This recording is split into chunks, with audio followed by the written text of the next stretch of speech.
Chino! Opa.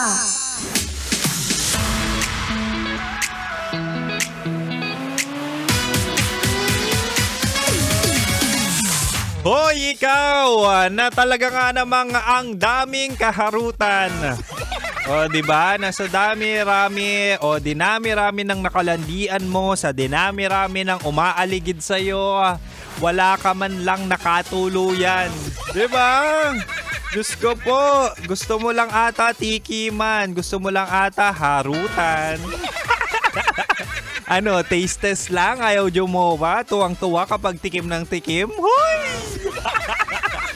Mahal. Anyo kasi Kim Chino Imnida. Ay, sinaantok pa rin ako na eh. Nagkape na ako Imnida, pero ang mata ni Kim Chino ay mapikit-pikit pa na eh. Ako pa rin to, mahal. Ang spicy opa mo sa radyo na kapag natikman mo, hahanap-hanapin mo. Ako to, mahal, si DJ Kim Chino na nangangalumata. Nakakasama mo ko, 69 tayo, mahal. 6 to 9 p.m. Ako ang iyong makakalambingan at ako rin ang makakausap mo, makakabanding kapag usapang pag-ibig. Wow. Pero minsan, no, mahal, aminin natin na ang buhay single ay talaga nga namang nakaka-bored. Diba? Minsan kailangan mo pa ng spices. Oo, ng spices sa buhay. In short, kailangan mo ring lumandi. Oh, 'di ba? Pero sa landian, hindi ka na fall, 'di ba? Masyado kang reserved. Ang taas ng iyong walls at ayaw na ayaw mong magpatali. Oh, alam ko 'yan at napapatanong ka na rin minsan, no? Ano bang meron sa akin? Bakit takot ako sa taong nagsasabi ng I love you? Bakit natatakot ako sa taong nagtatanong kung anong status namin? Na kapag may nag-I love you sa'yo at nagtanong kung ano tayo ay bigla ka na lang kumakaripas ng takbo. Maganda pag-usapan yan, mahal, ngayon tonight. At talaga nga naman sa ating Chinitox, usapang pag-ibig mula sa chinito ng buhay mo. Ibibigay ko ang 3 rason kung bakit ayaw mo pang mag-commit sa relasyon. Ang daming takot talaga. Ang daming takot magpatali pero landi ng landi. O, ito na, mahal. Umpisa na natin. Una, ayaw mo pang mag-commit sa relasyon kasi takot kang masaktan ulit.